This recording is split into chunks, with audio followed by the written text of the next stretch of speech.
It's the Reverse Scoop podcast with Adam and Nabil. Welcome back. How are we doing, Nabil?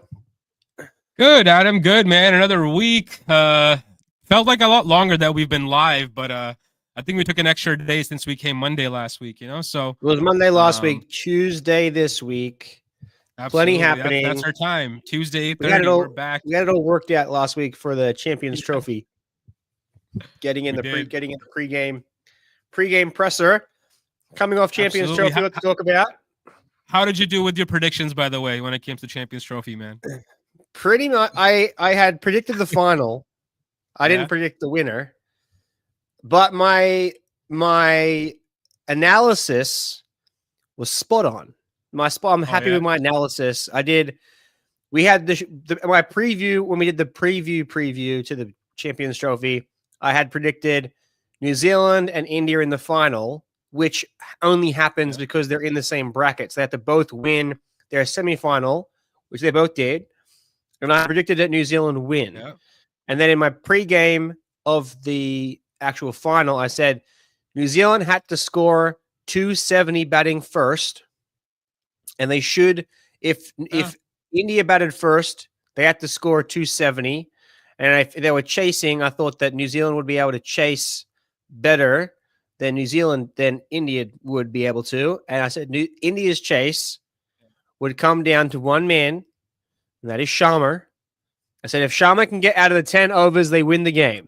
And what did he do? He went out and put on 70-odd, and then he threw his wicket away. I mean, okay, he threw his wicket away. But the whole point is, if Sharma can stay in till 15 overs, they don't lose any wickets. They were none down at 18 overs. Yeah. Coming into the 18th over, they were none down.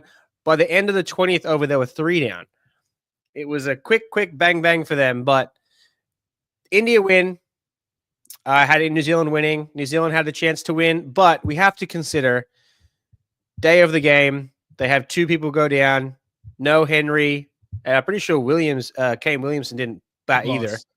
Yeah, so they weren't technically playing a couple people down essentially. Yeah, they weren't technically at full they did well. So.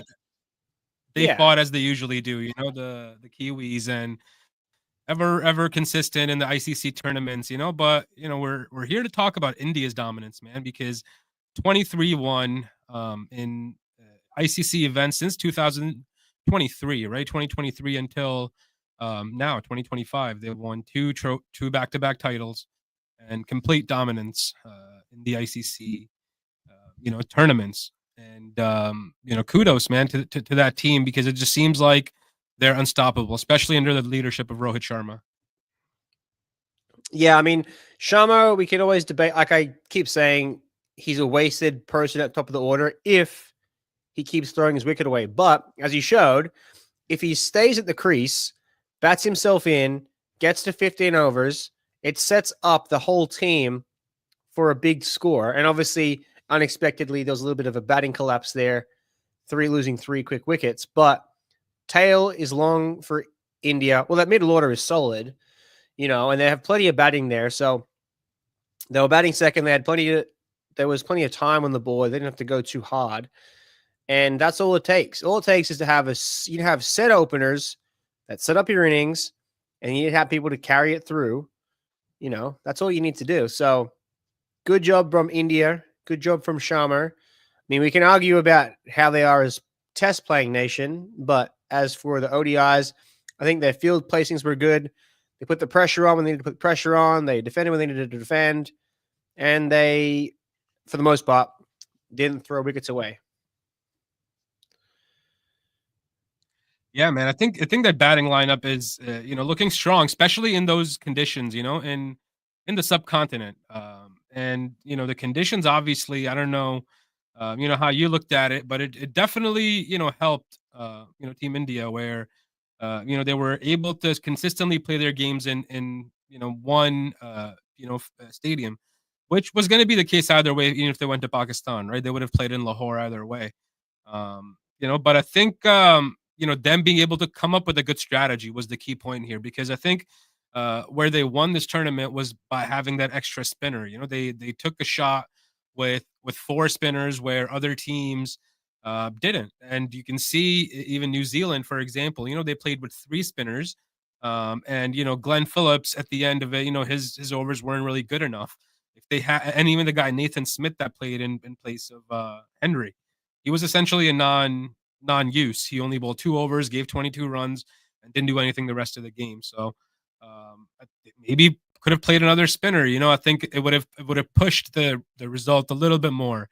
I think something that we saw from this, the big thing I took away from this Champions Trophy is spinners have to get better. Like we have to specialize in having spinners bowl, especially in that top part of the world. It's so underutilized, and having the part-time spinners are great. Yeah. In like test match cricket, you can utilize them when it doesn't really matter that much. Yeah. But when the game's kind of on the line, you kind of need another spinner that can really get aggressive and take wickets, because it's about taking wickets. At some points of these games, it's not so much about defending. It's about who's going to come on to get you a wicket. And when you just toss the ball up, tossing up off spinners, the batters can, get themselves out. But unless you're like really attacking the stumps and really setting attacking fields and making the batter, deceiving the batter, then you're just wasting balls. And we learned from the fast, what I took away from the pace bowling is that there has to be more line and length and more changes of pace. Like what we're seeing in the T20s needs to be more of that in the ODIs. What I saw a lot of was just no planned attacks from the pace, bowling a lot of shorts, trying to bowl short stuff. So short stuff worked for different periods against different opponents. And like the the England-Australia game was just terrible. They just kept banging it in short and the Australians kept pulling it. But we saw against New Zealand India game that New Zealand got a couple wickets there, banging it in short, coming onto the batter nice and quick. So it's about having the difference between I think one of my favorite bowler of the tournament was actually Ellis from Australia. He bowled very well. Some of these death bowling spells, like towards the end of those last 5-10 overs, you got to have that death bowling in the bag. And I felt like anytime anyone else, like especially when New Zealand was bowling here against India, Jamieson and who was the other guy? Jamieson and O'Rourke, they were just getting cleaned up. Like they were just getting hit. Like everything was getting hit. Like they didn't have the balls in the bag to restrict the runs. They didn't have the balls in the bag to get wickets. And it just felt like any ball could have got hit for 6. That's how it felt. I felt like they weren't able to shut the India down, which you need. You need a bowler that can bowl the death overs. So that's my hot take, is that every team needs another spinner, 2 specialist spinners, and you need 2 specific death bowlers. That's what bowlers that can bowl up to death, that can, know how to handle that especially in these conditions, right? Especially in these conditions. Yeah.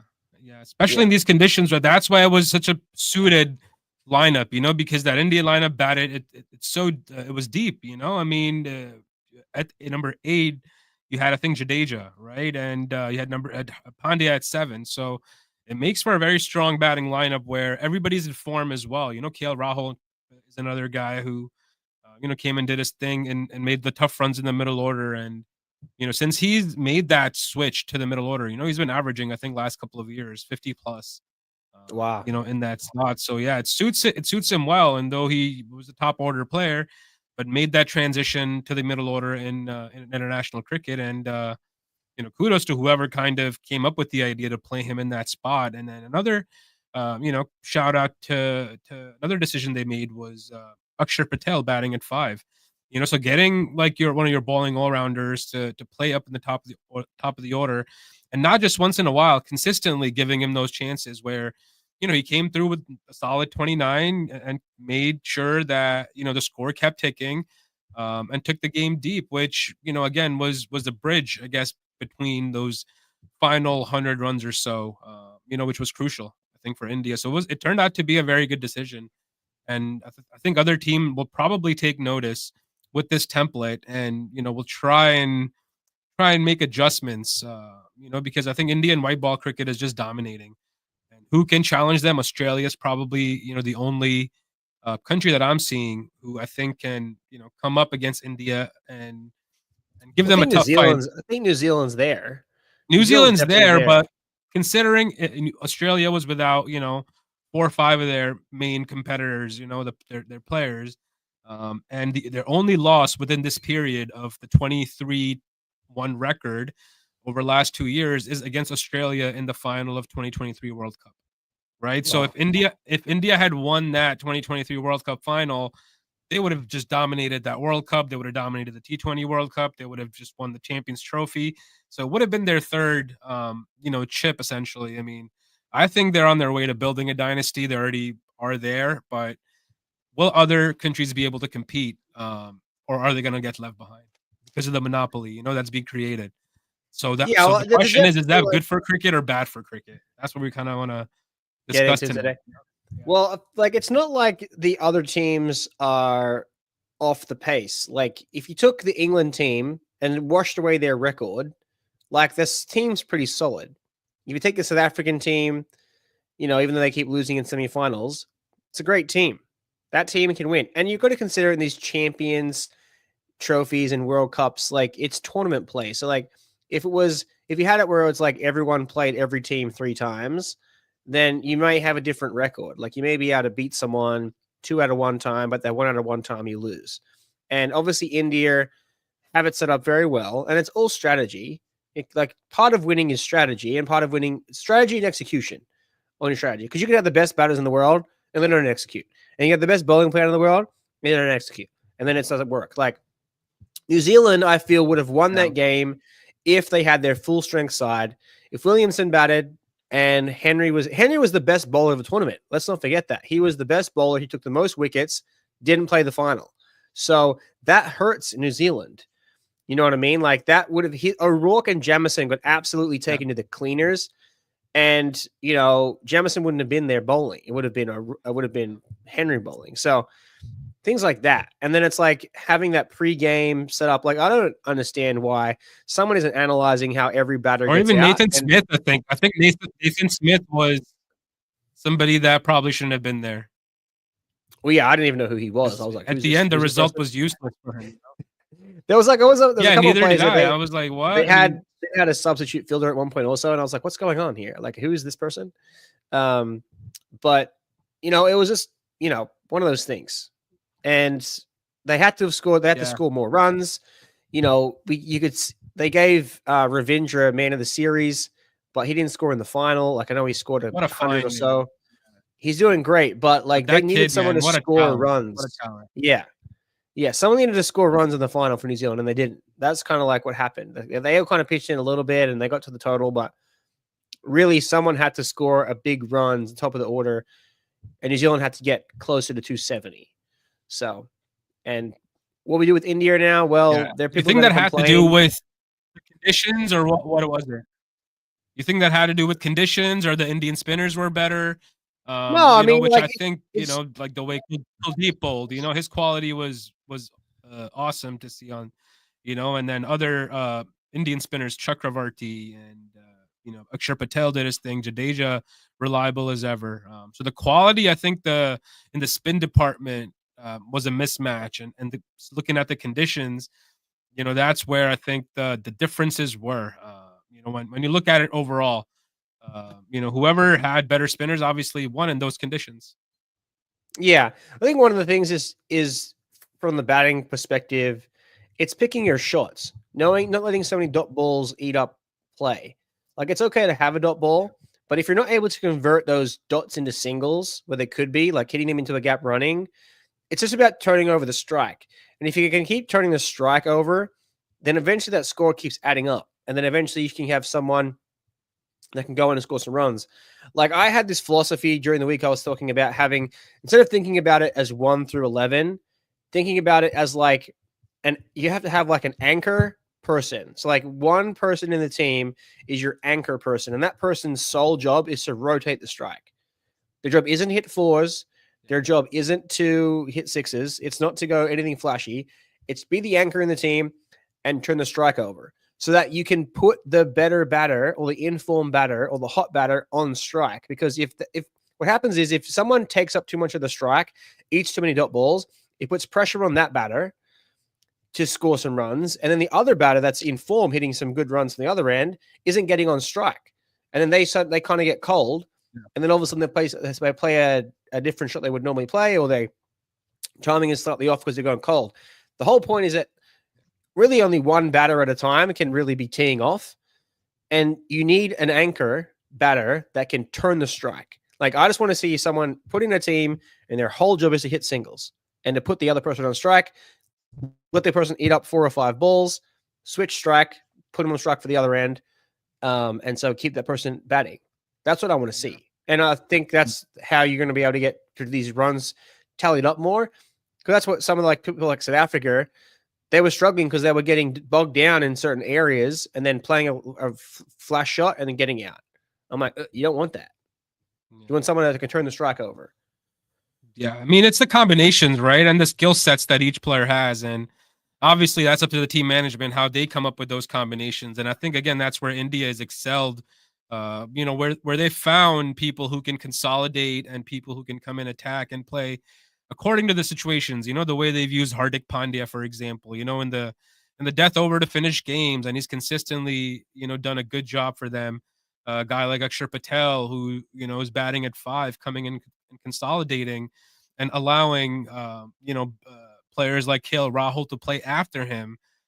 I think just adds a different layer of quality and thought process and strategy to what the Indian team is doing. And I think it's innovative, which is good for cricket, and I think other teams will take note. As everything is like copycat, right? When it comes to international level, if somebody's doing something really well, you take a look at it, you see how we can improve on our sides to compete. So I think a lot of teams will take that approach and will try and find similar players. I think New Zealand has Ravindra, who's just a gem of a player who can give you 10 solid overs in white ball cricket and bat that top order. So that kind of quality is, hard to find, but again, still India using someone like an Akshar Patel within the same kind of capacity, it's good, because I think we need players like that in our lineup that can balance the sides out. Yeah, absolutely. I mean, it's going to be different across different formats who the teams they select. The white ball, the one-day squad is always a little bit different to the T20 squad, and then obviously can be much different to the Test squad. But yeah, it's all good, and India win, and we move on. Yeah. I mean, a guy like Daryl Mitchell, right? 63 off of 101 balls. I mean, that's not his game, right? But he had to play that way because I think the conditions that presented themselves. New Zealand is a solid, 330, 340 kind of a team, which we talked about in our last preview, right? Where we said, hey, we're the India semifinal will probably be in that 250 to 270 range. And the one played at Lahore, which New Zealand played, was going to be a higher 330 plus. So they made 360 there, but I think the conditions that presented, itself from Lahore to Dubai was different as well. And I think India held an edge there too, just by knowing the conditions and knowing, what kind of team to put together strategy wise, or what kind of strategy to put together. So I think New Zealand had an uphill battle, but they fought valiantly as they do. Props to them as well. So a good competition for them, and I think they'll again be a tough opponent in the next ICC event, which I think is the 2026 T20 World Cup in India. Yep, India, Sri Lanka. Yep. Yeah, India, Sri Lanka. It's going to be huge. So it's going to be huge. Yeah. Well, while we're on it, while we talk about huge, over 800 million people streaming in India, and then it's probably up to 1 billion worldwide watching this game. The numbers were insane. Yeah, ridiculous. Yeah. India was, the clear, king in cricket right now, man. They're bringing the money, they're bringing the viewership, they have the deals rights. So I think a lot of the things that I hear on social media, right, what the hot topics are, the monopoly of Indian cricket and things like that. I think it's an approach that has progressed cricket in a good way as well, but it also has come up with some negative things as well on the other end. So where do you land, Adam? On which side are you? Is it good for the game? Is it bad for the game? What are we thinking? The game. It's good for the game. But the reason why India is where they sit is because cricket is their number one sport. Period. Like England could be better at cricket, but their number one sport is soccer or football. They're football. So though kids growing up in England want to be football stars, not cricket stars. So that, sets them back. In Australia, you get a lot of kids growing up wanting to be cricket first. Obviously, they may switch to AFL or rugby or soccer, but I grew up in a family where cricket was first. I played a little athletics and swam, but then as soon as it was age to play cricket, I played cricket, and that was my sport. And in America, it's baseball and football. That's the two things. America would be the number one cricket nation if they put 100% of their effort into cricket. That's just period. It doesn't matter what country you put into it. You're gonna develop your players and your nation into that sport. Just like exactly what it is now. If India decided they wanted to play NFL tomorrow, well, they're not going to beat America in the NFL for another 50 years, if ever, because they're just so far ahead. That's just where India is at. They only play cricket. That's all they care about. It's all academy cricket. It's all built up around cricket, and you're learning from a young age, and that's it. And the team is so stacked, and they have all the money, all the viewership, and everything goes towards cricket. So without Indian cricket, what are we going to do? What's going to happen? You lose a billion viewers. You just lose a billion viewers. I don't think you can, because I mean, you won't lose it. You can never lose it, and it's out of kind of, out of the kind of, you can't say that, hey, India is going to be out of cricket, or they're going to just be pulled out. You can't have cricket without India, first of all, right? Just because, again, that's not a hot take I can get behind. Think about this. Think about the British. The British rock up in India. They're like, hey guys, we're taking over. We're going to teach you guys cricket. We're going to teach you how to cook a little bit of British food. Yeah. Okay, here we go. And now it's 200, 300 years on, and now India beat England at their own game.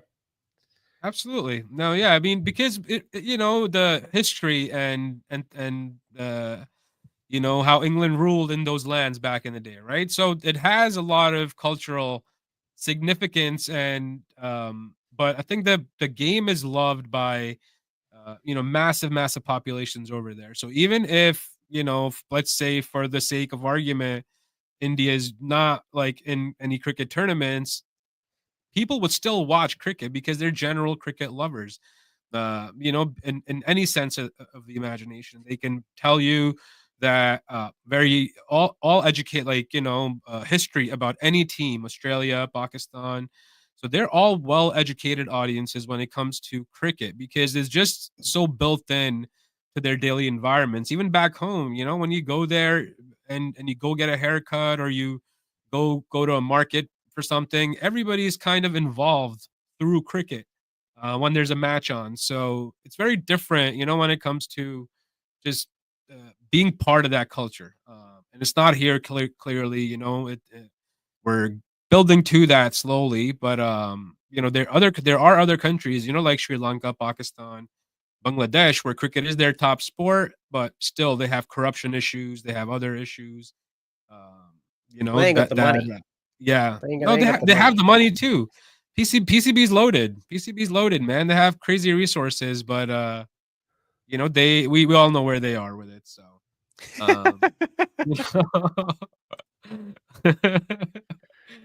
oh god, but yeah, it was a good final, man. Good final. It was Congratulations to India.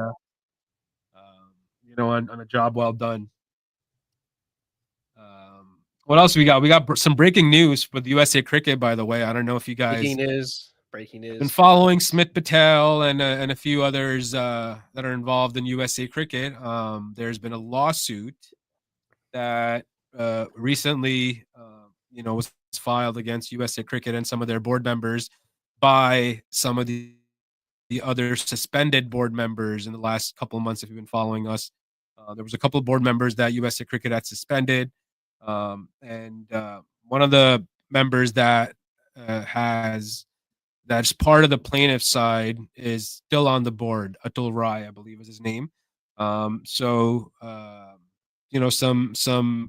crazy things taking place, man, in USA Cricket. Another lawsuit and this time within the board. So, and the allegations are mostly against misgovernance, and their registration system and cricket all across the board. Their One Olympics, of the minor leagues. It things wasn't like one of that. the leagues. Yeah. One of the leagues got suspended for getting international players in and not having visas and not doing things correctly, and it doesn't surprise me at all. There's always something when we come onto the pods. There's always something going on in USA cricket. Yeah, I mean, and it was again, literally announced like an hour before we got here so.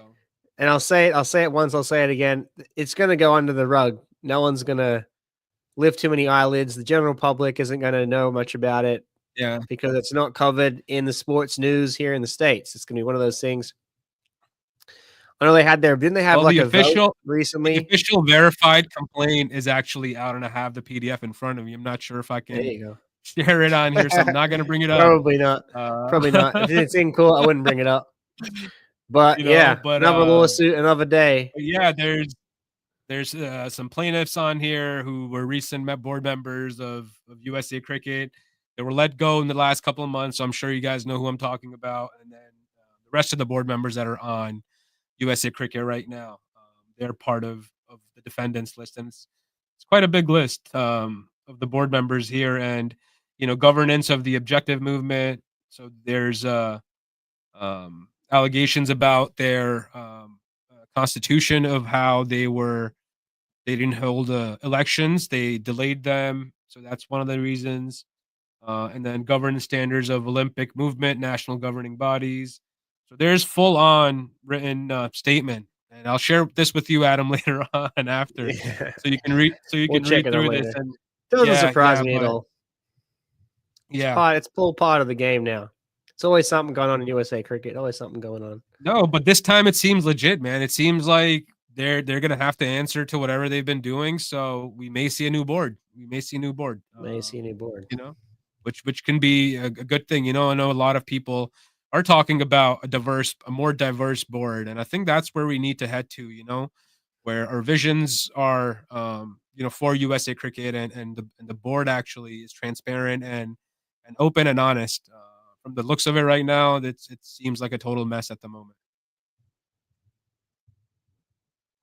Yeah. How's the team going? We have the team playing?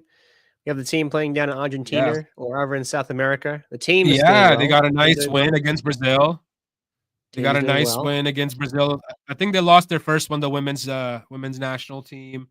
And against Brazil, they got a nice 70-run victory. I think they made 105 and bowled the other team out for like 26 runs. And wow. Even one more thing there as well is that Peter had posted something about these two sides where the Brazil team is actually fully contracted players. They're paid for whatever's going on and the facilities and things like that. And then we had our girls who were non-contracted, not sure when they would get paid and things like that. So he brought up some key points, where a team that even Brazil's getting paid. Yes. Wow. They're paid. They're contracted, man. They're contracted players. Wow. And Brazil just entered the cricketing realm, right? And here we are, shocking. USA, land of the free, and not sure, what's going to happen with it. So, wow. Kind of tough, man. Yeah. Is this opens? Is it opens women or just the under-19 women? Is it opens? No. This is the USA women. This is USA women. Opens. Senior women. Yeah. Yeah. This is senior. What's that contract going to be? What's that women's contract going to be? I mean, they're not going to be on much. I don't know. They're going to the World Cup qualifier if they went through this league setup, which I think they can. They're pretty, they look like a better side than most of these teams. So I think they have a good chance of making to that next qualifier and go to that ODI World Cup. So I think it's up in the horizon for us if we just continue to do well. But the girls need to be paid as such, right, as professionals and have contracts so they can work towards their game, knowing that they're covered with their contracts. So I think that's a major thing that we need to do. Yeah, I mean, you got to pay your bills. If you're playing cricket for the country, you got to be able to pay your bills while you're doing it. Yeah. The post said, "Here's a run out sequence from today's USA Women versus Brazil T20 World Cup qualifier match in Argentina. One of these two teams is on full-time pro contracts. The other team is unpaid amateurs for all but two players. If you just landed from Mars, you'd be confused as to which side are the full-time pros." Is there a picture of like their outfits or something? No, it's like a video of a run out, like a run out sequence. Oh, Like a short got video it. clip Yeah. of one of the Brazil players getting a run out. He just hits the ball back to the bowler and runs out of the crease, and the bowler just takes off the stumps. So there you could clearly see the issues. Wait, in the you last have to send me that. I actually had something coming up this week about. I Yeah. think they should change one of the rules. Yeah. I think there needs to be a rule change. I don't know what you think about this, but right now we would like there's obviously the man cat. Right, man cat is fine. Yeah. Cool with man cat. I think the man cat should come with a warning though. I think there should be a warning. They've changed the terms on that though. They're not calling it a run out. There's no man kid. They've just added it to make it a run out. It's like, all right, it's man cat. So it's always a man cat. It's always going to be a man cat. We have the man cat. We have the stumping. Okay, stumping by the keeper is totally fine. But you batter misses the ball, stumping, that's fine. If you do the Johnny Bear style, you miss it, walk down the pitch, throw it, that's also fine. I don't think it's fine when you do what Rashid Khan did to Rickleton, where if the batter hits the ball back to the bowler and the bowler pegs the stumps down while the batter is turning around to get back into his crease, I don't think that should be a run out. I think that should be a spirit of the cricket no, because you act differently when the bowler's throwing the ball at you than you do when the keeper has the ball. When the keeper has the ball, you put your foot backwards. Okay, but when you take a front foot shot, hit it back to the bowler, your initial reaction is to spin around. And he got out because when he spun around, his bat was down on one side of the line, but his bat kicked up and was like hovering over the line. And I don't like that you're trying to defend your body from getting hit. You're trying not to get hit, not get in the way of the ball, because you're also out if you get in the way of the ball, you're also out. And you have to turn around quickly after just playing a defensive shot. I don't think that should be a run out. I think that should be like a no-go. Don't throw the ball back at the batter after he's played a defensive shot. I don't think that should be run out. I don't know what your take is on that. If that makes sense. I don't know. I feel like if you're a pro, you gotta have enough, awareness in the game to kind of understand the rules and not break That's them. fine. But the point is that you will be given out if you obstruct the ball hitting the stumps. And if you have to make an invasive move, then you shouldn't have to make an invasive move to get back in your crease. That's what I'm saying. Is that you know what I mean? Like you're throwing the ball directly at the batter to get him to spin around. And as he spins around, the ball goes past him, hits the stumps. That's what I'm having the issue with. No, I think that's fair. I think that's fair. And I think they should just get rid of that that throw thing that the bowlers kind of do. If the batter hits it back to the bowler, in the aggression, you throw the damn ball, but I think that should be penalized. If any bowler, I don't like it. Neither do I. Neither do I. That's what I'm saying. The ump should penalize that and stop that from happening altogether. Yeah, because it happened to Rickleton. He literally defensive front foot defense, 1 foot down the wicket, defended it back to Rashid Khan. Rashid Khan took the ball in one motion, threw it back at him. He spun around to get out of the way of the ball. Ball hits the stumps. His bat was in the air. He's given out. I'm like, that's just not kosher. I don't like that. That's not fair. It's worse than the man cat. I think it's worse than the man cat. Yeah. That's tough luck. That's tough luck, and it sucks. It sucks that happened, but they should get rid of it or penalize it all. I'm for penalizing it. We'll come up with a like a 5-run penalty, man, if you do that, or something. So because you're intimidating the batter. Yeah. You shouldn't because a batter can't throw their bat at the bowler, so the bowler shouldn't be able to throw the ball at the batter. Yeah, I agree, and I think all penalties. I mean, to be honest, any penalties that happen in the game, they should actually be penalized in the game. So if there's an overrate issue, if there is anything where somebody makes contact with somebody, you penalize whatever that action is in that game based off of runs or wickets, whatever that may be. Don't get me started on penalizing for time. Don't get me started. And we need to ban that. Yeah. We need to ban that. There should be no penalties for time. No penalty. What are we waiting for? We got all day. Cricket is a 5-day game. If you're going to wait an extra 10 minutes to finish the 50 overs, wait 10 more minutes. Don't penalize me 5 runs. Yeah. Stuff happens. It's the pace of the game. It's the then teams will take advantage. No, teams will take advantage. No one's taking advantage. No, teams do, man. Teams really do. Okay, let me play this out for you. Last year in the Southern Connecticut Cricket Association. Well, I understand your final game against New Milford and Bridgeport, right? There was a rain delay, right? There was a slight rain delay. It stopped. We went back onto the field.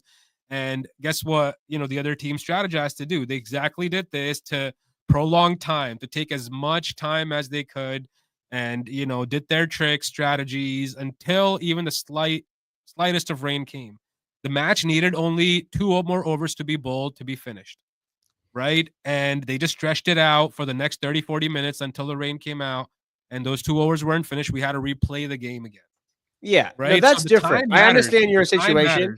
In the game. Yeah. I'm talking about let's go back to USA versus India World Cup, T20 World Cup, and Aaron Jones gets penalized 5 penalty runs for going over 1 minute rotation. Like, being 5 minutes over in a T20 game doesn't matter. At the end of the game, it doesn't matter that you finished the game at 5 o'clock or you finished the game at 5:05. In your situation, that was deliberate cheating on delay of game. That should be penalized, absolutely. But in the case of like a T20 match where you're getting 5 penalty runs, that mattered. India were behind on the run rate. And then all of a sudden they got 5 penalty runs. It was even, went to 6, went from 30 off 30 instead of being 35 off 30. And that was huge. And it was like, literally we're talking about clocking out someone for being 60 seconds late. Like that, well, being late 3 times. It was like more than 1 minute 3 times. Yeah. But we played cricket for 5 days. You gotta just be reasonable. I feel like, common sense. Like, I don't like the timeout rule. I don't like it. What's Daryl got here? Daryl's really got something good in the chat. Yeah, Daryl said USA needs to take care of its players in general. Yeah, absolutely, man. But it starts from the top. Facts, so Darryl. We gotta. Daryl's always with facts. Yeah, always, man. Daryl's always part of it. And hopefully, whatever was happening now, we see some changes. If there's truth to these allegations from the plaintiffs in this lawsuit. So, you're obviously not guilty. Until proven. So we're just going to go through this process, keep up with the dates and news and updates for, what's happening with USA Cricket and whatnot. But right now we got the women's team playing. I'm not sure when the men's team play again. They're on a chill. They're on a break. They're a bit of a chill. Yeah. They're on a break. They're on a Some chill of them break. Well, got Rashid Khan will play in IPL. Khan will be Rashid Khan. Ali Khan. Ali Khan is going to go to IPL. Oh yeah. Ali Khan, he's going to play for the Knight Riders, right? He's still playing Knight Riders. He's not. Yeah, that's where he plays. Yeah. IPL starts soon. So he'll be there. And then before you know it, MLC will start. And then before you know it, we'll be back in the swing of things. Yeah. MLC's on the way, and we got our own seasons, coming up. So we got own seasons. That's right. Yeah, we got the SCTCA, we got the New York National League, the Connecticut Cricket League. So busy season ahead, man, for everybody involved in this region. Big run. Big goals. We're trying to score 1,000 runs this year. Yeah, I got T20s, and we got if I play 40 overs, we'll score a couple thousand. I got that much time. Absolutely. It's battle day. Battle day. That'd be good, man. It'd be good to know where all of our viewers actually, play cricket and are watching. So essentially, if you're in the States or in the Northeast region, we want to know which club you play for, which team, and where you guys play cricket, what league you guys are a part of. So drop that in the chat. We need to set up a Creators Cup. The English guys, they have the Creators Cup. Shout out to Umpire 86 and Aiden over there and Dan Jads and everyone, they have their own four team league. All the creators from across the world on TikTok, YouTube, whatever, they all come together. They have a four team round robin, tournament. So we can get it up here. I don't know how many there's. There's probably like 5 of us here. Yeah, we could probably make at least one team. Yeah, we'll make at least one team between me, you. We got Pete. We got who else? We got Nate. Yeah, we got get John Boy involved. I don't know who else is American that does cricket. What's the guy? The guy that does the commentary in Nepal. The guy that does the commentary. The Badger, cricket Badger. What's he called? Oh yeah, I forgot his name. Truth, we could find 11 Americans to come that do commentary or do cricket to make a team. I don't know who we're going to play. I don't know who we're going to play, but we'll find someone to play. We'll find someone to play. Yeah, in the Northeast, in the New York region. Yeah, go challenge somebody and create some content along with it, man. It's a good idea. Actually, it's pretty clever. It's clever. Yeah, we're gonna have a little content creators cup. Yeah. It could be like the Beast Games. I don't know if you watch Mr. Beast channel, games? But I don't know if you've seen the Beast Games. Oh, they're intense, dude. I love the ideation and the idea of how he does it. So we could do something along those lines with creating like a line of games. Well, I want some challenge. I want to get involved with baseballers, do content where I get baseballers to come down and be like, hey, we're here with like this high school baseball team or this D1 baseball team. We're going to bowl them some balls. We're going to see what they can do here and just see what happens. And then switch on the other foot, get the baseballers to pitch while I'm having a cricket bat or while I'm holding a baseball bat and to see what happens. Cause it's just the contrast of sport. They just have no idea, I'm going to go. I was going to go out on a limb. I had I was thinking about like the hand-eye coordination from a cricketer. If they tested it, has to be higher than the hand-eye coordination of a baseballer because cricketers have to hit it at different angles. There's no angle. That's a hot take, man. I don't know. I don't know if I can agree with that hot take. Super hot take, bro. Yeah. Super hot take. No, but but literally, think about this. Think about it, right? If I took a baseballer, okay, and I put him 60 feet in front of me, okay, and I got him to hit a baseball, a 90-mile-an-hour baseball, he hits it, right? Fair. Yeah. If I take a cricketer, put him down the other end, and get a baseball to pitch a 90-mile-an-hour fastball, the cricketer's going to hit it, right? Cricketer hits it. Yeah. We both hit it, right? We both win. Put the baseball down there, bounce it now at 90 miles an hour. The baseball is going to miss it. Like the baseball just doesn't understand that mechanic. Like doesn't understand hitting the bouncing ball. Yeah. Yeah, they're hitting the bouncing ball. Not to mention, I haven't even considered bowling it at his body, at his pads. Imagine if you bowl 90 miles an hour at his shins. Like, he's going to miss it and get hit in the shins. He's going to miss it and get hit in the hips. He's going to miss it and get hit in the head. But I think what we need to do is we need to go to a batting cage and we need to take a baseball bat and try and swing at a 90-plus mile an hour pitch. That's what we need. Because, for sure. Yeah, I'm down. The local batting cage that I found. How hard it is for us to make, because I've played varsity, ball, right? So like I understand the mechanics of that swing. It's different, but I think cricket players can adapt much easier. You're right, to a baseball swing than a baseballer trying to adapt to a cricket swing. Well, you saw my video the other way around. Yeah, you saw my video with the baseball bat. I was playing cricket with the baseball bat, and I was middling everything, even off my pads. It's no different. Like. People talk about the cricket bat's bigger, but you hit the cricket ball in the middle of the cricket bat.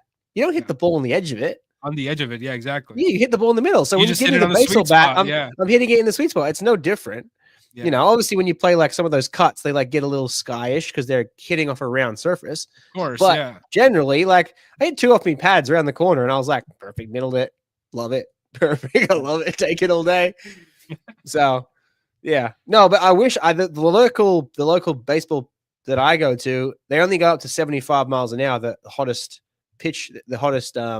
auto pitcher. So if we need to find someone that does crank it up with a bowling machine to 90 miles an hour and give it a swing for sure. Well, we're gonna have to go up to the New Milford cages, man, and crank it up to 90 with a baseball bat and crank it up. It's not easy. It's not easy to play 90 mile per hour in cricket, but we got baseball coming right at you. We got it. People are gonna love that. The YouTube's gonna pop off. That's how we get the billion views on YouTube. It'd be like cricketers play baseball for the first time. 90 miles an hour. Let's plan it. I like it. I like it. So, what do we got going on? What else we got? Well, the ODI cricket's future. I wanted to talk about that a little bit as well. Because I love it. ODI. I love it too. I mean, but it's 50 over game. Too long for modern audiences. It's I guess the question to answer here because. The attention for me and you, but modern audiences, I don't know if we're modern. Well, let's put it this way.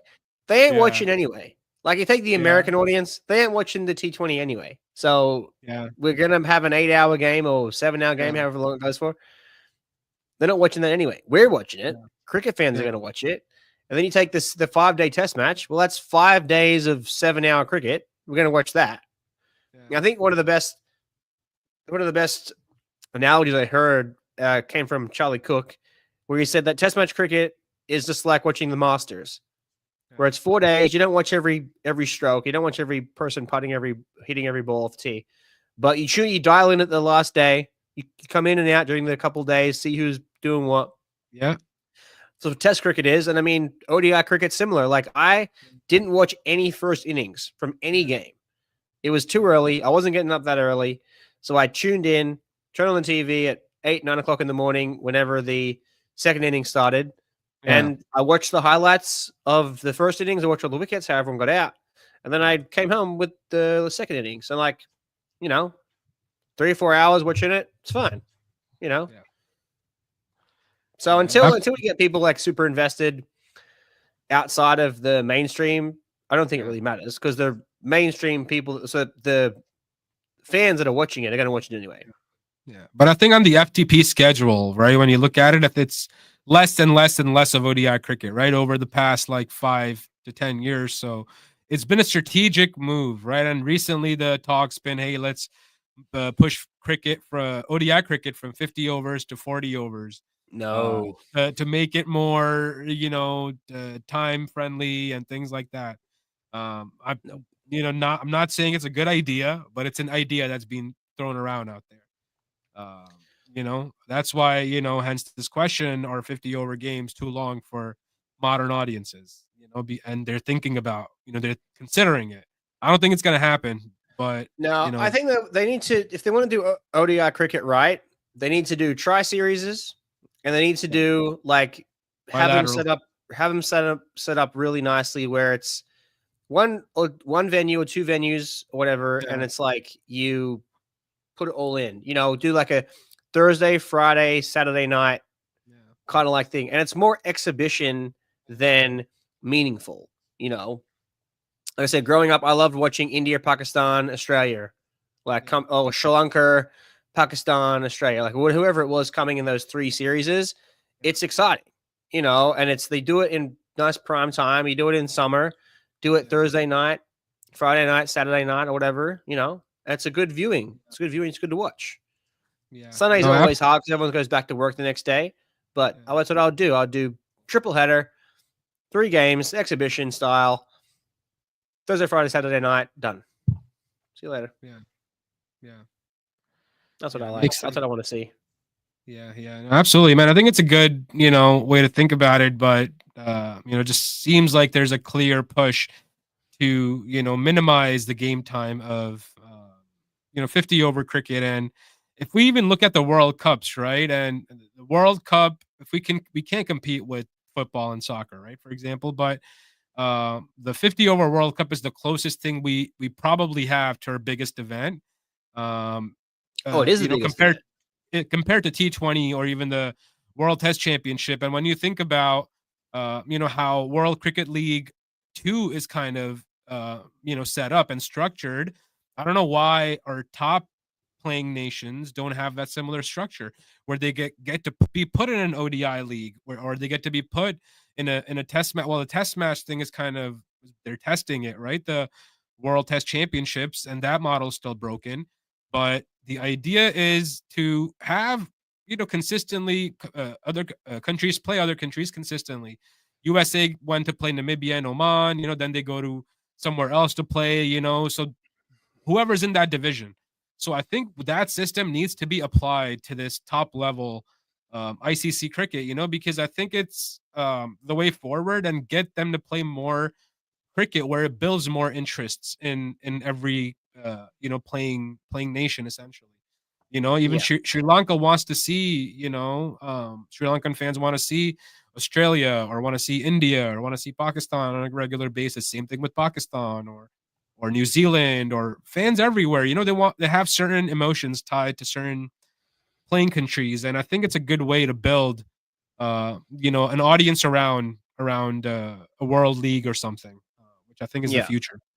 You know, and we got a comment from Derek, I think, on from YouTube. He's messaging us, what about 50 over but 5 balls per over? Like the 100, we'll call it 500 or whatever you want to call it. What's that? It wouldn't be 500. It'd be like no, it wouldn't be 250. It'd be 250. Yeah. It'd be 250. So would cut it down from a 40 over to like almost 42 overs essentially. They cut off 8 overs. Wow. But that's I don't know. I don't know. Right 5 I like overs. I mean, I like the 100 just to watch it, but it's still, you know, I don't know. I don't get the right feel with it, you know. So the 250. Hey, we're watching the 250 today. Yeah, watching the 250 today. I don't know. It doesn't win me over yet. It doesn't have the ring to it. Doesn't win me over yet. I think 6 deliveries is good per over, and you know, before it used to be 8 6 deliveries. I want to know, how do we even get to 6? Before it used to be 8 ball overs. I think even 10 ball overs or 12 ball overs back in the day. I don't remember. Did you see I posted today the 150 year anniversary of the very first test, England and Australia, and I was like, bro, that wasn't the first test, bro. First test was USA versus Canada, bro. 1844. That was the first test. That's and right. You look at the pictures of the ground. The ground was like a NASCAR track. There was all these hills on the side, and there was undulations on the field. Yeah. Obviously, they were just drawings. They weren't actually photographs, but exactly. It was in New York, right? Somewhere. It was on 30th and Broadway. Yeah, it was like right now in the middle of where Manhattan is.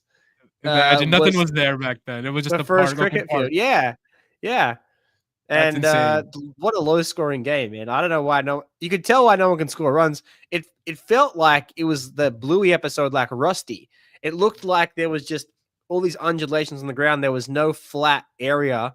So I'm sure the ball was nipping here and nipping there. And from all the record keeping, what it did say there on Quick Info was the runs the batters scored didn't match up to the bowlers' runs scored. Like the numbers never matched up. So what they have on there is they just have the batters' runs, because whatever they had recorded from the bowler's perspective wasn't the same score. The scores didn't add up. So you can see there, you go to like runs, wickets, and then there's nothing else. It's all blank. Except they gave one guy 7 wides. That's all they score. Everything else is blank. And I was like, okay, that guy mustn't have bowled very well, but yeah. No, I mean, like, you know, baseball was clearly derived from cricket, right? I mean, our founders here absolutely. In the States were like, you know what, cricket has an English influence. I don't think we want that. So exactly. That's what the American Revolution was about. It was about getting rid of cricket. That's what it was. They're like, we don't want to do that British game. We want to play baseball. Yeah, exactly. And then obviously it was the.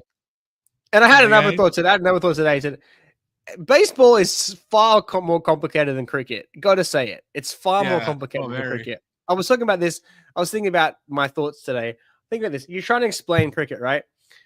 Think about in play. If you in baseball, you have to explain keeping the ball in play, right? So if you hit the ball over the fence in cricket, it's 6. Doesn't matter what direction, it's 6. In baseball, no, has to be in this direction. You got to keep it in the field of play. If it goes over there, it's not in the field of play. It's a different part of the field. So all of a sudden you have to deal with that. And then it's like everything else around that. It's like you've now have redefined the barriers of the game. Whereas in cricket, you hit the ball anywhere and it's still in the field of play. So that's right. It's like chess and checkers, you know, kind of. It's like chess and checkers. That's a good comparison, right? I mean, cricket is like chess, clearly. Clearly. Oh man. Like, I just want to know who came. I know there's like a meme video of Adam Sandler, like how they come up with the cricket, but like baseball, but like how do they figure out, hey, we're going to run instead of running back to the bowler like they were doing, they kept the pitcher at the exact same distance, but no, you're going to run 90 feet that way, and then that's where we're going to stop, and then we're going to run 90 feet that way, and then we're going to run 90 feet this way, 90 feet that way, like, and then we're just going to give you 1 point for doing that 4 times. Like, that doesn't make any sense. Like, I want to know who came up with it rules. was who was it? It says Abner Doubleday invented baseball in Cooperstown, New York in 1839. The real story is more complex. The Knickerbocker Baseball Club of New York, including members like Alexander Cartwright, who I believe played cricket. They were all cricketers. They would have had to be because baseball hadn't existed. They invented it. Oh yeah, they were all cricket. Yeah, they were all cricketers. So the inventors of baseball were cricketers. Maybe we got to go back to our roots. Yeah. Of course they were. We should just be like, okay, son, we've given you enough limelight, right? Cricket to baseball, enough, son, enough. Bring it back, because that was like one of the worst decisions that America ever made. Like, imagine if they stayed with cricket, they would be the best cricket nation in the world. Absolutely. Oh yeah. Yeah, they're the best baseball nation in the world, but no one plays baseball outside of America or Japan. Yeah. But it's going to be the Olympics. It's going to be the Olympics, but so is cricket. So USA is going to probably win baseball and softball, and maybe lacrosse. Yeah. But then we got to get that win in the cricket, man. We got to get that cricket win. I think I'm going to launch a new merch shirt. I think that's a good merch idea. Cricket to baseball. Enough, son.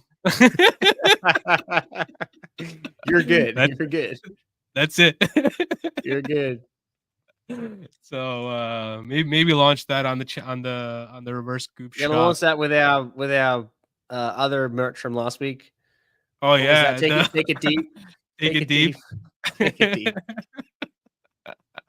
Hey, and we I heard a lot of it in that game, in the final game, during the commentators. Oh, and every time they said it, I would crack up laughing. I was like, there they go again. Yeah. It's a good tape in the deep, straight down his throat. Like, you just got to take the game deep. Mahendra Singh Dhoni used to do that so well. Take the game deep. I'm like, dude, they're just at it. And every time I just heard it over and over again. It was so funny. It was so funny. But yeah, man, I think that's all we had for tonight. And, if you guys have any questions in the chat, you can drop them now. Make sure to check out, the Reverse Scoop shop, where we're going to drop some of these merch ideas coming soon, and check out our membership sections that supports youth cricket development directly here in the grassroots level. We got a lot of work going on, a lot of youth cricket development, grassroots cricket development, a lot of community outreach and inclusive programs that we'll be bringing on this summer. Another announcement is that the league that Adam and I play in, Southern Connecticut Cricket Association, will be will be doing their first event, their season kickoff event, and it's going to be the first time we're throwing this event. It's going to be called the Supreme Cup, where the champions from last year, West Haven Cricket Club, will face up against the Southern Connecticut Cricket Association's all-star team. It's going to be a squad of 15. The match is going to be played in Danbury Cricket Ground at 72 Hospital Ave. We're going to have live streaming. We're going to have the sponsors there. This tournament is sponsored by Janoon Sports. So shout out to Janoon Sports for sponsoring another major event. They do our cricket, the balls for a cricket season for our leagues, top quality stuff and gear. So check them out. And looking forward to the New York National League as well. Adam, you got anything else, man? I'll be there. I'll be playing or commentating, one or the other. I'll be there. Absolutely, man. Sounds good. So, that's all we have for tonight from Adam and I here on Cricket Weekly on the Reverse Scoop. So until next week, Tuesday night, 8:30, Nabil Khan and Adam Bannon from the Reverse Scoop, calling it a night. Thank you so much.